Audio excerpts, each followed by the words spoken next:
dont je voulais vous parler, c'est bien entendu cette affaire de référendum d'initiative populaire. Aujourd'hui, vous le savez, le référendum, il est prévu dans la Constitution, mais il n'y a rien.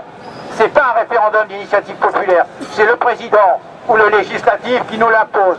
Or aujourd'hui, pour retrouver notre souveraineté, on doit récupérer vraiment un référendum d'initiative populaire. Et on va se battre pour l'obtenir. C'est le peuple souverain qui doit pouvoir décider de son destin et pas des politiques véreux qu'on a mis au pouvoir, qui ne nous représentent pas, qui se moquent de nous une fois qu'on les a élus. Et donc aujourd'hui, nous-mêmes, on doit assurer l'avenir par ce référendum. Alors, les prochains mois, il faut se battre pour obtenir ce référendum qui n'existe pas dans la Constitution, qui soit inscrit. Et là, donc, le peuple pourra directement décider et choisir son destin, ce qui n'est pas le cas aujourd'hui. Donc, crier Macron, démission, oui, c'est une satisfaction d'amour-propre, mais ça ne changera rien. Ce qui changera quelque chose, c'est que le peuple ait la souveraineté et donc le pouvoir qu'il peut obtenir par le référendum. Donc ça, c'est la première chose.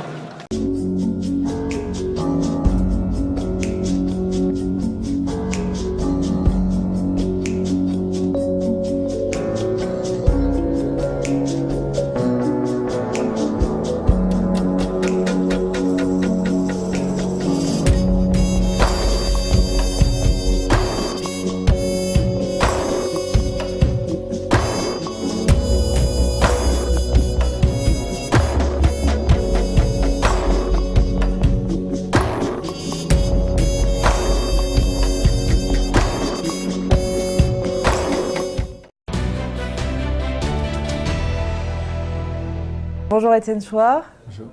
Merci d'avoir accepté notre invitation. Merci à vous. Vous êtes professeur d'économie et de droit à Marseille. Vous vous êtes fait connaître en 2005. À ce moment-là, vous militiez pour le non au référendum sur la Constitution européenne. L'anticonstitution. Et depuis, donc, vous avez eu une prise de conscience sur la démocratie et vous avez beaucoup réfléchi sur ça et vous êtes un peu à l'initiative d'un certain nombre d'ateliers constituants qui ont eu lieu un peu partout en France depuis 13 ans. Donc vous réfléchissez à cette question. Aujourd'hui, nous sommes dans le contexte du mouvement des Gilets jaunes, horizontal, sans leader. Est-ce que ce mouvement s'inscrit, correspond au projet que vous défendez depuis de nombreuses années, 13 ans maintenant? Que pensez-vous de la genèse de ce mouvement des Gilets jaunes? Alors, il correspond assez exactement à ce dont je rêve depuis plus de 10 ans, 13 ans. Je n'ose même pas y croire tellement ça correspond.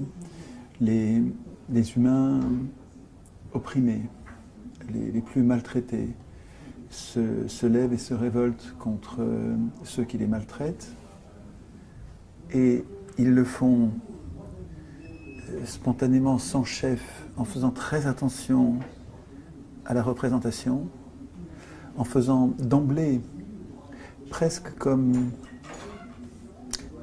première cause commune, le fait de ne plus être représentés, tellement ils en ont marre d'être mal représentés. Et dans les contestations qu'ils font ressortir, bon, bien sûr, il y a ce qui les a mis dehors, il y a les bas salaires, il y a les trop d'impôts, il y a les services publics qui sont détruits, le droit du travail, dans toutes les protections qui sont détruites, et qui sont des conséquences superficielles, extrêmement douloureuses et révoltantes, mais superficielles de leur impuissance politique. Et ce qui est très spectaculaire, c'est qu'il n'a pas fallu une semaine pour qu'ils prennent de la hauteur, toujours sans représentant, et toujours un peu partout, ça germe partout. Ils prennent de la hauteur par rapport à l'aspect législatif de leurs revendications, et on voit apparaître dans leurs revendications le référendum d'initiative populaire qui est au niveau constituant, c'est-à-dire qui est au-dessus du niveau législatif et qui décide non plus quelle est la loi que je veux, mais le rôle que je veux jouer dans l'écriture de la loi.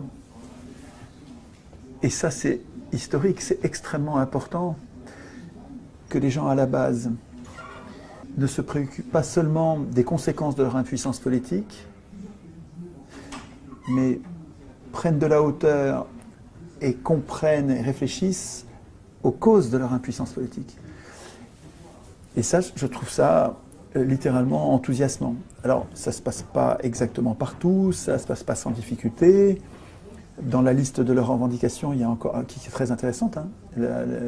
Les dizaines de points qu'ils revendiquent sont très sensés, c'est des points importants. Mais quand on les analyse, chacun de ces points, comme zéro SDF, le SMIC à 1300, les retraites à 1200, le salaire des représentants, des élus, des ministres, égal au salaire médian, c'est-à-dire à 1500, chacun de ces points est accessible par le référendum d'initiative populaire. De notre propre initiative, si nous avions le référendum d'initiative populaire, c'est-à-dire si nous étions capables de déclencher les référendums sur les questions qui nous importent, et si ces référendums entraînaient des lois, donc des règles avec une force contraignante, sans que les autres pouvoirs puissent se mettre en travers, et si ces normes étaient au sommet de la pyramide de l'état de droit, c'est-à-dire au-dessus, bien sûr, des lois, au-dessus de la Constitution, au-dessus même des traités, au-dessus des traités, au sommet de la Constitution, si nous avions cet outil-là, nous pourrions obtenir chacun des 39 autres points, enfin chacun des autres points, à notre propre initiative, et bien d'autres. C'est-à-dire que le référendum d'initiative populaire, il nous donnerait la puissance politique dont nous sommes totalement privés dans l'anticonstitution de 58. Alors, justement, pour le mouvement des Gilets jaunes, qui est né d'un ras-le-bol par rapport à une situation économique, fiscale, salariale, etc., est-ce qu'on peut passer de l'expression de ce ras-le-bol à une vraie revendication d'ordre politique comme celle que vous décrivez là? N'y a-t-il pas un fossé entre l'expression de ce ras-le-bol, justement, et une révolution, en fait? Ce que vous décrivez serait une révolution oui, mais la révolution, politique. Ça tient pas à grand-chose. Et en plus, quand on dit révolution, une révolution, c'est un tour complet, c'est-à-dire qu'on revient au point de départ. D'ailleurs, c'est ce qui s'est passé pendant les différentes révolutions. Nous nous sommes insurgés et au lieu de nous émanciper, on est retombé dans d'autres fers, dans une autre servitude. Là, il s'agirait plutôt d'une évolution pour sortir d'une servitude et devenir le souverain. C'est pas un fossé qui existe entre les revendications de surface, celles qui nous jettent dans la rue parce que ça devient insupportable, ça devient révoltant, ça devient tellement injuste qu'on n'en peut plus, on se révolte. Entre cet état-là et, compte tenu de cette impuissance que j'observe, je voudrais instituer la puissance qui me manque. Et donc, je vois plus loin que le bout de mon nez, je ne m'occupe pas que de ce qui est en train de m'arriver, je fais en sorte que durablement, ça ne m'arrive plus jamais. Ce n'est pas un fossé, c'est juste il y a un pas à franchir qui consiste à ne plus être un enfant. Un électeur, c'est fou ça, hein, nous appelons citoyens des électeurs, c'est-à-dire des gens qui, en élisant, abandonnent toute leur souveraineté à un élu, quelqu'un qui est considéré comme un surhomme, quelqu'un qui est supérieur, qui va tout décider à notre place. Et ce faisant, nous sommes infantilisés, nous acceptons d'être infantilisés. Nous sommes des incapables politiques. Nous allons mettre un bulletin dans l'urne pour dire « c'est lui que je préfère » pour tout décider à ma place. Et donc nous sommes des enfants politiques parce que nous sommes des électeurs. Et quand on commence à réfléchir au référendum d'initiative populaire, et ensuite, ça c'est la première marche, mais ensuite on réfléchit au processus constituant, à toutes les autres institutions dont nous avons besoin pour nous émanciper de nos maîtres élus. On réfléchit aux médias, on réfléchit à la banque, à la monnaie, on réfléchit à la justice et au gouvernement, à la police. On se met à réfléchir à toutes nos institutions. On devient un adulte politique. On devient le souverain, le co-souverain, mais souverain. Et il n'y a pas de fossé. Il y a simplement à sortir d'un complexe d'infériorité qui est entretenu par l'école. L'école républicaine, et moi je suis prof, hein, donc je sais bien que, et c'est pas volontaire, nous autres profs, on n'entretient pas ça volontairement, on n'entretient pas les enfants dans une situation infantile, exprès, volontairement, c'est pas un complot.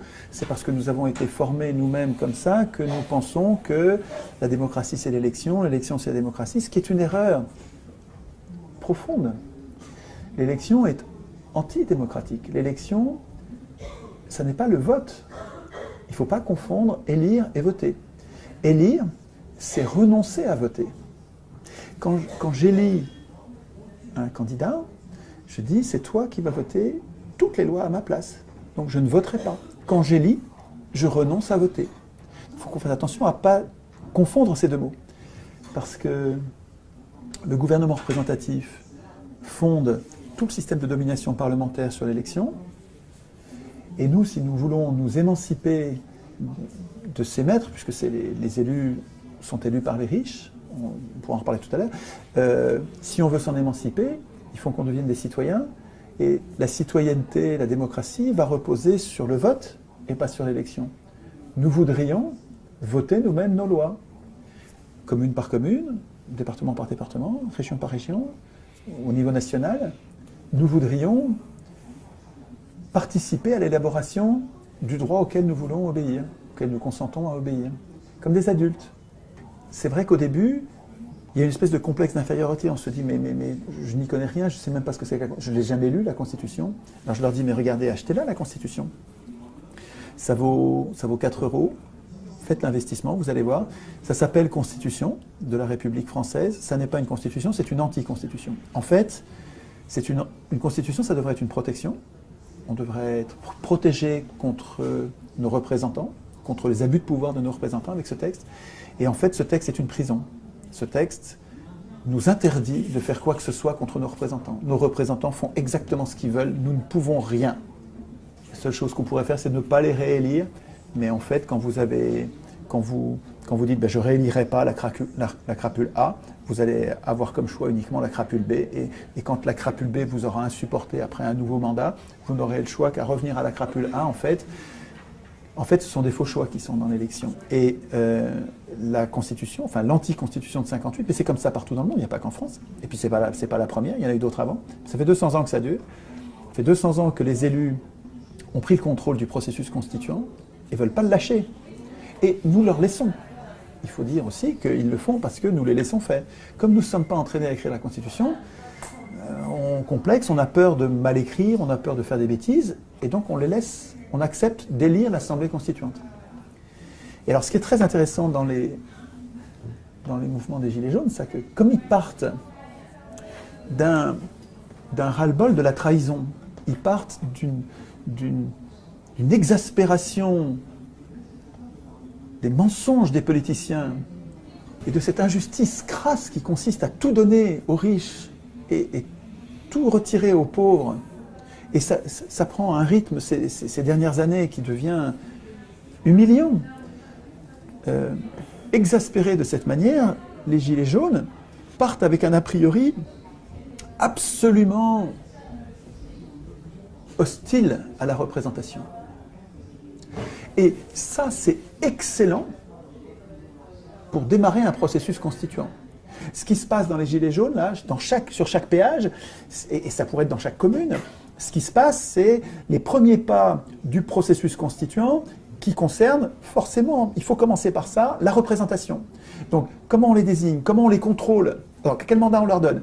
Est-ce qu'ils vont décider à notre place ou est-ce qu'ils vont préparer nos décisions, mais pour les prendre, il faudra qu'ils reviennent nous voir, nous présenter le choix et nous allons voter. Et comment on les contrôle? Comment on peut faire pour surveiller que quand ils négocient, ils ne sont pas en train de nous trahir? Est-ce que, maintenant qu'on a tout le monde a son téléphone et qu'il peut y avoir des lives sur Facebook, est-ce qu'on demande à nos représentants, pas peut-être pour toutes les négociations, mais quand il y a une négociation particulièrement importante où on sent qu'il y a un risque qu'on se fasse tromper, est-ce qu'on demande à nos représentants de filmer la négociation? Et nous, on les regarde en train de négocier, comme ça on sait s'ils nous représentent bien. C'est inédit dans l'histoire des hommes de pouvoir surveiller les représentants en même temps qu'ils sont en train de nous représenter.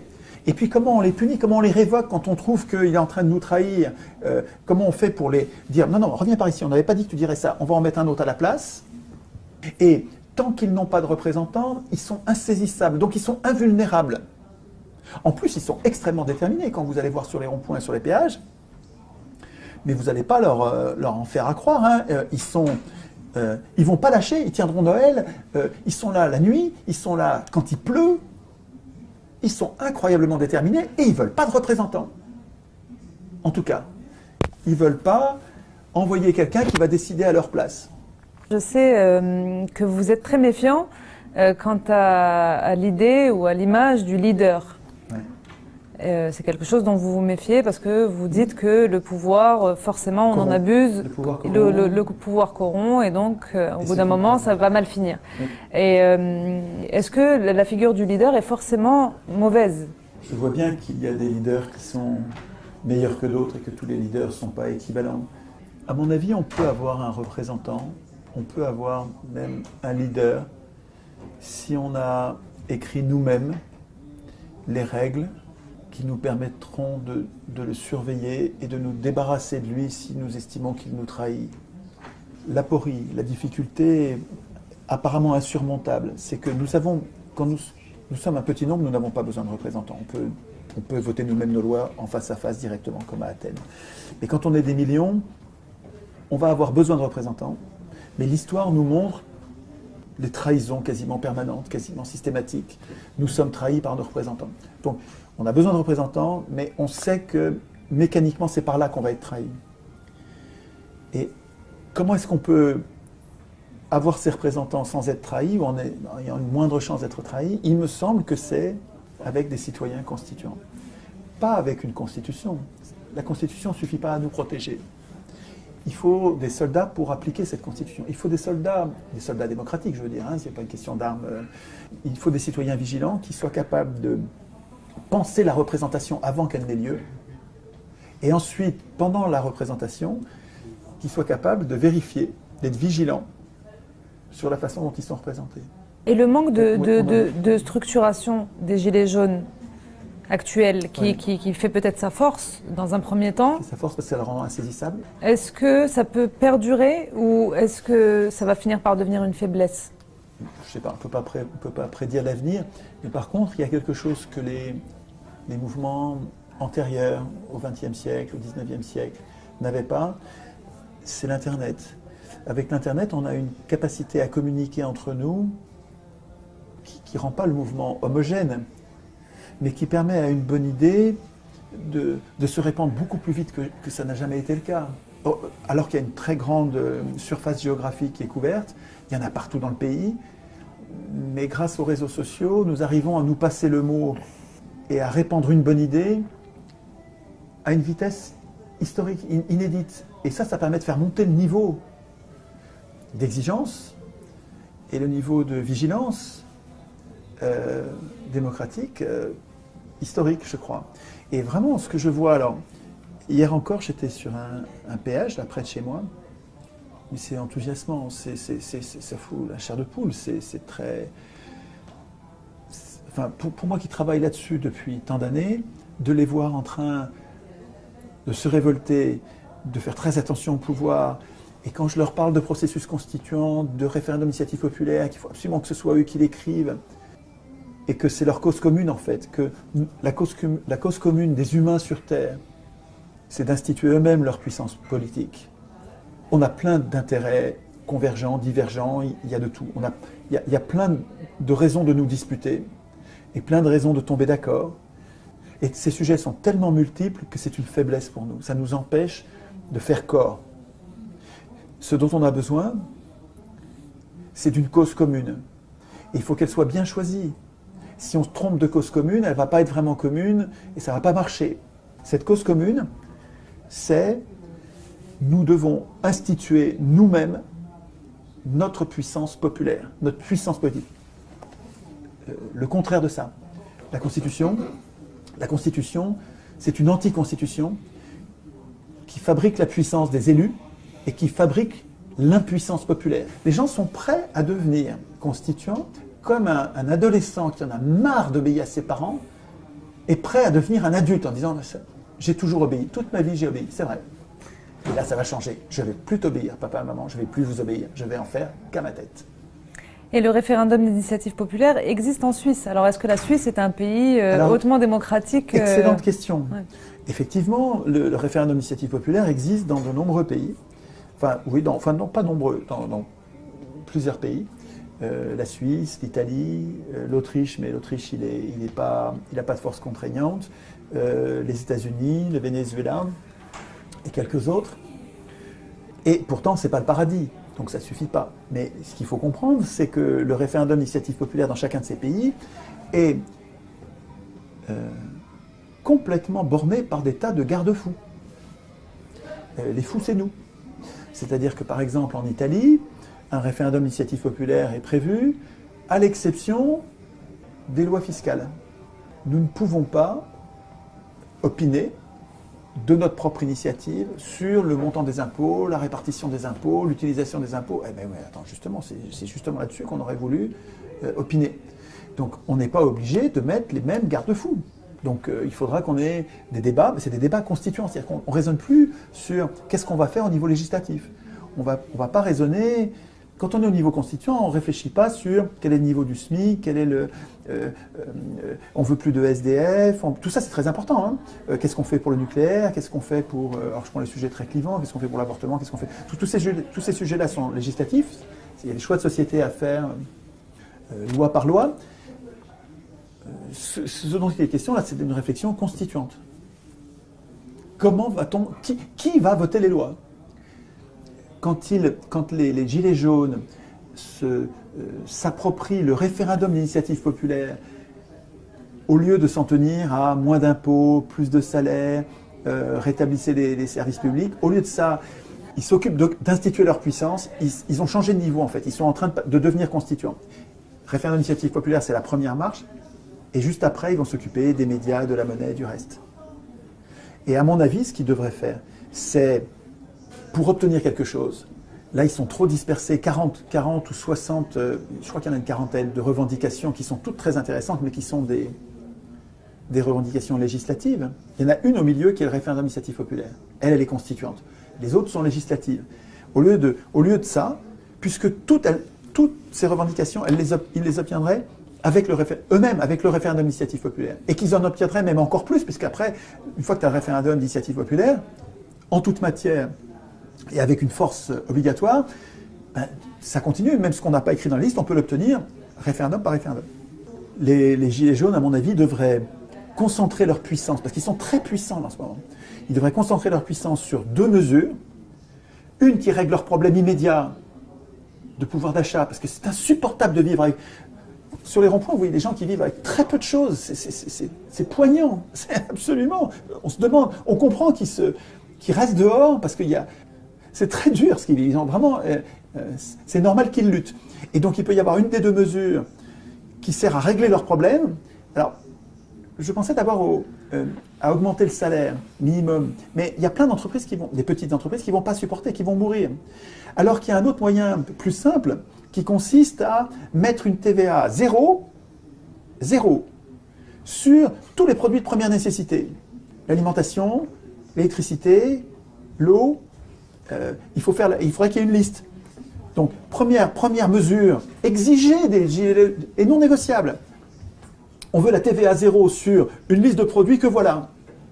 Pas sur tous les produits, parce que ça va faire un tel manque à gagner pour l'État que ça va faire un trop gros trou. Mais sur tous les produits que nous consommons, nous, c'est TVA zéro. Et d'ailleurs, il pourrait y avoir une TVA de 100% sur les yachts, sur les bagnoles de luxe, sur les montres de luxe, sur tous les produits de luxe. Il pourrait y avoir une TVA de 200% même, hein, pour récupérer l'argent qu'on a perdu sur TVA zéro pour les produits de première nécessité. Il y a un calcul à faire, peu importe. Mais nous, ce qu'on veut, c'est TVA zéro sur tous les produits qu'on consomme tous les jours. Et là, c'est une bouffée d'oxygène, c'est-à-dire qu'on va avoir en une mesure une vraie augmentation. Mais c'est bien sûr insuffisant. Et la deuxième mesure, c'est on veut le référendum d'initiative populaire. C'est-à-dire en toute matière. Et on ne vous laisse pas l'écrire. Attention, dans la négociation, nous, on va l'écrire sur les ronds-points, les péages. On va réfléchir à l'article, avec 2-3 alinéas, qui institue le référendum à notre manière. C'est-à-dire que c'est nous qui allons décider les garde-fous, et vous allez voir, il n'y en aura pas beaucoup. Mais c'est nous qui allons l'écrire, et dans nos revendications, après qu'on soit tombé d'accord, parce qu'il va falloir qu'on règle nos problèmes de représentation et qu'on tombe d'accord sur un ou deux. Et ça peut être en fait, imaginons qu'il y ait, bon, pour chaque rond-point et chaque péage, on va avoir une proposition d'articles de référendum d'initiative populaire. Et donc il y en a beaucoup qui se ressemblent, on pourra les rassembler, mais on va peut-être avoir 10 ou 20 modalités différentes de référendum. Eh bien, on fait un premier vote, un premier tour où on passe de 20 à 10. Et puis ensuite un deuxième tour où on passe de 10 à 5. Et puis ensuite un troisième tour où on passe de 5 à 3. Mais oui, pas en 2 tours, en plein de tours pour se rapprocher progressivement, pour qu'on ait le temps de s'adapter. Et pour finalement décider de ce que nous, les Gilets jaunes, on veut comme mouture, comme version du référendum que nous avons écrit, nous. On n'a pas laissé les élus écrire, c'est nous qui avons écrit. Nous sommes constituants. Un électeur est constitué, un citoyen est constituant. Et donc, là, nous viendrions, si ça se passait comme je l'imagine là, nous viendrions avec non pas une ribambelle de revendications importantes, mais dans lesquelles le gouvernement ne va céder que sur 3 ou 4 pour nous renvoyer chez nous, et on va perdre tout le reste, et on va sûrement pas avoir le référendum, parce que le gouvernement sait bien que le référendum c'est une bombe atomique pour lui, et qu'il ne faut surtout pas l'accepter. Par contre, si on vient avec que ça, on veut une mesure de pouvoir d'achat et une mesure de puissance politique populaire, durable, en toute matière. Et c'est nous qui l'avons écrit. Et nous, ce qu'on veut, c'est que vous la mettiez dans la Constitution. Et si vous ne la mettez pas dans la Constitution, le texte qu'on a écrit, eh ben, c'est l'insurrection. Parce que ça veut dire que vous êtes antidémocrate. Vous êtes nos ennemis. À mon avis, il y a une fenêtre de libération démocratique à notre initiative. Donc, si, ce mouvement, pour moi, il est comme un printemps où je verrai des graines qui germent, que je sème depuis tant d'années, en disant, on a l'impression que ça ne va pas marcher. Et là, je les vois, mais c'est pas moi qui en ai parlé du référendum, c'est eux qui ont levé le truc. Hein. Alors, c'est des gens, peut-être, qui ont suivi ce que je faisais, mais bon, le référendum d'initiative populaire, il y a des vieux militants qui militaient, depuis, comme Yvan Bachot, là, qui se bagarrent depuis longtemps là-dessus. Hein. Vous avez parlé d'insurrection. Il y a eu, parmi les commentateurs, certains ont dit que la violence qu'il y a eu, que ce soit la violence des slogans ou la violence physique qu'il y a eu dans les manifestations, notamment parisiennes, c'est ce qui a permis que le gouvernement cède sur l'augmentation des taxes sur le carburant. Est-ce que vous partagez cette analyse sur la violence Alors, sur la violence, une première chose à dire, c'est qu'il est honteux de ne parler que de la violence des exploités qui se révoltent contre leur exploitation et de ne pas parler de la violence de l'exploitation. Parce que ces gens-là, qui n'en peuvent plus de ramer, de travailler, de se priver de tout pendant que les autres se goinfrent sans rien foutre, sous leur nez, sans même payer d'impôts. Carlos Ghosn qui gagne 16 millions par an, il gagne plus d'1 million d'euros par mois, il ne paye pas d'impôts. Et ce mec, il est en prison au coup de bol, les Japonais le foutent en tôle, et d'autres gouvernements envoient un ambassadeur pour aller voir comment on s'occupe de lui. Donc le spectacle de cette injustice, de ces violences sociales, devrait faire partie du discours. C'est-à-dire que la violence qu'on voit dans les rues, elle n'est pas une violence première, elle est une violence qui est une réaction à une première, un peu comme quelqu'un qui se fait violer se débat violemment pour ne pas être violé. On ne peut pas parler que de la violence, de la victime qui se débat, sans parler de la violence du violeur, quoi. Hein. Je veux dire, c'est complètement injuste, hein, évidemment. Deuxièmement, ce à quoi je réfléchis, c'est un processus qui sera le moins violent possible. Ceci dit, je ne me fais pas d'illusions, parce que je sais que la violence, elle vient des riches qui ne se laissent pas faire, des riches, des ultra-riches. Hein. Quand je dis les riches, je pense uniquement aux très riches, parce qu'on est toujours le riche de quelqu'un. Moi, je suis riche par rapport à ceux qui sont plus pauvres que moi, donc c'est relatif, la richesse, évidemment. Mais la violence des riches, quand je dis la violence des riches, c'est la violence des ultra-riches, comme au Venezuela, qui sèment le chaos pour faire tomber le gouvernement. Et donc, je sais bien qu'on va avoir de la violence, ne serait-ce que parce que les contre-révolutionnaires sont prêts à faire couler le sang pour ne pas perdre leur domination. Donc je sais bien que malheureusement, nous allons souffrir de la violence. Mais l'idée que je défends, elle, à mon avis, elle permettra d'avoir peu de violence. Parce que si nous sommes très nombreux, alors je ne dis pas quelques centaines de milliers, c'est quelques centaines de milliers, vous ne pourrez pas faire l'économie de la violence pour imposer vos idées à tout le reste. Mais si la société, et je répète, 87% des gens soutiennent les Gilets jaunes et 90% des gens veulent le référendum, veulent instituer la puissance populaire, la puissance politique populaire. Donc on a potentiellement l'adhésion de la quasi-totalité de la société, si nous devenons vraiment constituants, c'est-à-dire que si ces gens qui veulent le référendum d'initiative commencent à l'écrire, c'est à l'article 11 ou à l'article 3, l'article 3 qui dit la souveraineté nationale appartient au peuple, super, qu'il exerce, super, par ses représentants. Si c'est par ses représentants, c'est que c'est pas...